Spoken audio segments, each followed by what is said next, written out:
Македонската ракометна репрезентација, која важи за фаворит во групата за квалификациите за Европското првенство, заработи срамен пораз од грчката репрезентација со 28-26. Грција, која важеше за тотален аутсайдер за црвено-жолтите, надпреварот го започна со негатива од 4 голови, но успеа до полувремето разликата да ја намали на 1 гол за 12-13.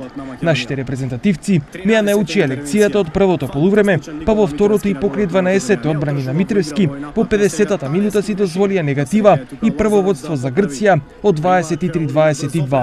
Најголемата предност грците ја имаа на 25-23, а Македонија не успеа да се врати во водство, па мечот заврши со конечните 28-26.